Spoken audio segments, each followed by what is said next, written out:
রামকৃষ্ণনগরে সংঘটিত হলো এক দুঃসাহসিক ডাকাতির ঘটনা। মধ্যরাতে ঘরের দরজা ভেঙে ঢুকে পড়ল একদল সন্দেহভাজন। এই ঘটনায় আহত হয়েছেন পরিবারের বেশ কয়েকজন সদস্য। রামকৃষ্ণনগরের টেঙ্গারকুল গ্রামের রাহুল পালের বাড়িতে ঘটে এই ডাকাতির ঘটনা। দুষ্কৃতী দল নিয়ে যায় নগদ অর্থ সহ স্বর্ণালংকার।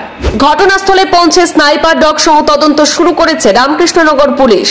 প্রথমে আইছে আইয়া ও গ্রিল ভাঙছে, গ্রিল ভাঙা তো শব্দ বুঝা গেছে, আইয়া দরজা ভাঙছে শব্দ তারা আইয়াও ধরছে, ধরিয়া গোলাপ টিপা মারছে, দাঁত ফয়লা দাঁত দিয়ে সেদাইছে, এরপরে দাঁত পিছন দিয়ে মারছে, বাড়ি মারছে, এরপরে তার টেপ আনছে, টেপ দিয়া মুখ বাঁধছে, পিছন দিকে হাত বাঁধছে, এরপরে গামছা দিয়ে নিয়ে পাও বাঁধছে, পা বাঁধিয়ে নিচে ফেলাইয়া রাখছে।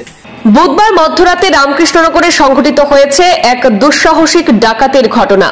রামকৃষ্ণনগর বিধানসভা কেন্দ্রের অন্তর্গত চামেলা বাজার এলাকায় টেঙ্গারকুল গ্রামের রামকৃষ্ণনগর শহরের প্রতিষ্ঠিত ব্যবসায়ী রাহুল পালের বাড়িতে রাত আনুমানিক 2টা নাগাদ একদল দুষ্কৃতী প্রবেশ করে।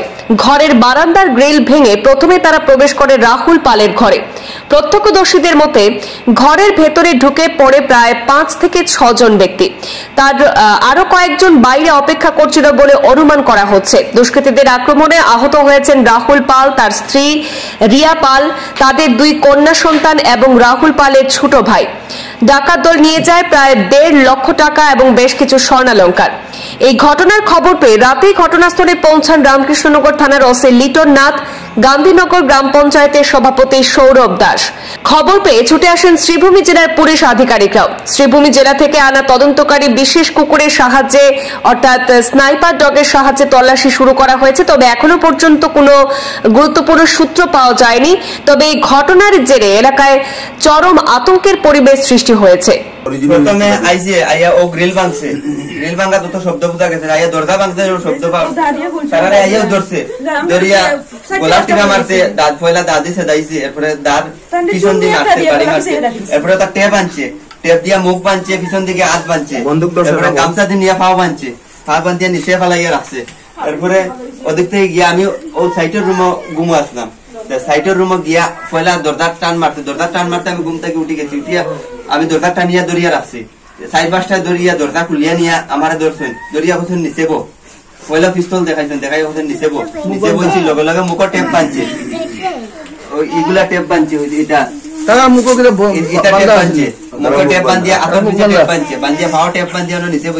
বেশি মাতলে দা দিচ্ছে, দা দেখাইছে, ওলা পিস্তল দেখাইছে, এরপরে দেখাইছে কই কিতা আছে, এরপরে আমি ইশারায় দেখাইছি ও 2000 টাকা আছে, অন্য আমরা সব সুরাগানা অন্য আছে, ইয়ে আছে, ওটাতে সব লইছে। লোয়ার পরে আমার অগর থেকে অগর নিচে বইছে, নিয়ে বিছনাতেই বেড কাভার উঠাই আমার ডাকছে, ডাকিয়া বলছে গোলা নিচে দিতে, আমি গোলা নিচে দিয়ে দিছি। দেওয়ার পরে এরপরে আরেকটা হইছে, তারা কইছে বাইরে হই, বাইরে গিয়ে অপেক্ষা করে, ফটাফট বাইরে হইতে ফেলাই বাইরে আইছে। ওখানে বাইরিবার সময় ওখানে তারা একটা সাফলের মতো একটা জিনিস গ্রিলুল বাঙ্গন এটা ওখানে ফেলাই আইছে, ফলাইয়া আবার এরপরে বার হয়েছে। এরপরে আমার মুখের টেপ কোনো মতে আমি একটু ফাঁক করছি, ফাঁক করি, এরপরে ডাকছি তাইরে। আর আমার বউ ও আছিল, তাই বিছনার কোনার মাঝে গিয়া লুকাইয়া বইতে আছে, আর তাইরে পাইছি না। এরপরে তাই মোবাইল নিছি না, এরপরে তাই মোবাইল দিয়ে আমরা ইয়া সবরে ফোন করছি। এরপরে যাওয়ার পরে আমরা আশেপাশে যারা মানুষ আমরা মোবাইল সব নিচে গিয়ে পরে আমার মোবাইল পাইছি, বেগর ভিতরে মোবাইল ঢুকাই, আর ব্যাগটা নিতে ভুলি গেছে, ব্যাগটা রয়ে গেছে। এটা এমনি পলিথিনের ব্যাগ ইমিটেশন আছিল, তা মেরার ইমিটেশন থাকে না নি, ওটা সইতে ওটা ঢুকাইছে, পরে যাচ্ছে ইমিটেশন নেন না, আর ইমিটেশনের লগে আমার মোবাইলটাও রয়ে গেছে। আর বাকি মোবাইল আমার বড় ভাইয়ের মোবাইল নিচে, আমার বৌদির মোবাইল নিচে, আর তাই মোবাইল নিয়ে লুকাইয়া বিছনার কোনা দিয়ে বইতেছে, কেন বেড কাভার দিয়ে ডাকিয়া তাইরে ধরতে পারতে না।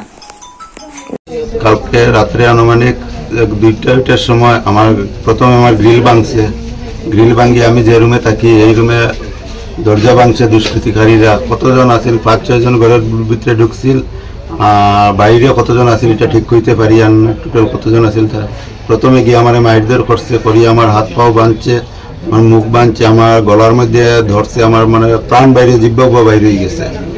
তারপরে 2 সেকেন্ড যদি আমার রাখতে হয়তো আমারও প্রাণ গেল না এখানে। তারপরে আমার বাচ্চা আমার মিসেজরে একটা পিস্তল বাইর করিয়া পিস্তল দিয়ে আমার মিসেজের মাথাত মারছে। আর এই আমার বাচ্চা চিৎকার দিছিল দেখে বাচ্চারা মারছে, বাচ্চারার মুখে টেপ লাগাইছে, হাতে পাওয়া টেপ লাগাইছে, লাগাইয়া তো আমরা তারপরে এই ঘরের সব লকার ভাঙ্গিয়া যা সোনা গয়না যতগুলো আছিল, আমার ভাইয়ের কিছুদিন আগে বিয়া হয়েছে, তার বিয়াতে প্রচুর সোনা গিফটে পাইছিল। এই সোনাগুলো আমার মিসেসেরও সোনা আছিল বা আমার মার কিছু সোনা আছিল, যেগুলা সব সোনাগুনা নিয়ে গেছে। ক্যাশ পয়সা যেগুলো আছিল ঘরে, সব ক্যাশ পয়সা নিয়ে দুষ্কৃতিকারীরা রাত্রে পালাইয়া গেছে। কটার সময়? তখন আনুমানিক 2টার সময় ঢুকছে। তখন তো অন্ধকারের মধ্যে ঘড়ি দেখতে পারছি না, তবে আমার মিসেসে দেখছে যতটুকু কইছে 2টার সময়। কত সময় হইব তারা? তারা প্রায় আধা ঘন্টার মতো ঘরের ভিতরে আছে। আর আপনার বাইরে বানছেন? আমার বাইরে তো আওয়াজ শুনিয়া ঘর থেকে ঘরের ভিতরে আসিল। আমার ভাইয়ের মিসেসে আমারে ফোন করে, মানে তারার ঘরে প্রথমে অ্যাটাক করছে। তারপরে আমার বাইরে হাত পাও বান্ধিয়ে বাইরে দিকে তোমরা টাকা পয়সা কই রাখা, বাইরে ইশারা দিয়ে দেখাইয়া দিছে। তারপরে এখান থেকে টাকা পয়সা লইয়া গিয়া আমরা আবার ঘর থেকে বাইরে যাওয়ার সময় আবার দরজা সব বাইরের দিকে লাগাইয়া গেছে। বাইরে তো কিছু টর্চার করছে, কম মারছে, বেশি মারছে আমারে। আমার মিসেসরে তো লাগতে হতে রাখছে না সে আমার। তারপরে বন্দুক দিয়ে আমার মাথার মধ্যে মারছে, বয়ে পিস্তল যেটা থাকে লোহার পিস্তলের মাথা দিয়ে আমার মিসেসের মাথার মধ্যে এত বড় বড় গুটা হয়ে গেছে। এখন